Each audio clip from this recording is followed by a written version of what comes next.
Hello everyone, आजचा आपला topic आहे how to reduce face fat. Face fat directly reduce होत नाही, पण हे समजलं तर तुमचा गेम चेंज होईल. स्पॉट रिडक्शन पॉसिबल नाही, म्हणजे फक्त फेस स्लिम करायचं असेल तर ते डायरेक्ट होणार नाही. ओव्हरऑल फॅट लूज झाला, फेस फॅट लूज होतो. जेव्हा तुमची बॉडी फॅट कमी होते तेव्हा फेस ॲटोमॅटिकली लीन दिसायला चालू होतो. आज मी तुम्हाला 5 पॉवरफुल टिप्स शेअर करणार आहे.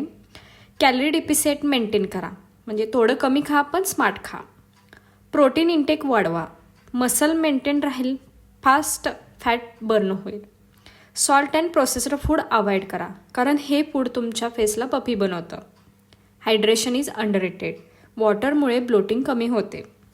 पुअर स्लीपमुळे कोलेस्ट्रॉल हाय होते, त्यामुळे फेस फॅट जास्त दिसते. फेस एक्सरसाइज तुमचं मसल टोन करतात, पण फॅट लूजसाठी डाएट अँड कार्डिओ मस्ट आहे.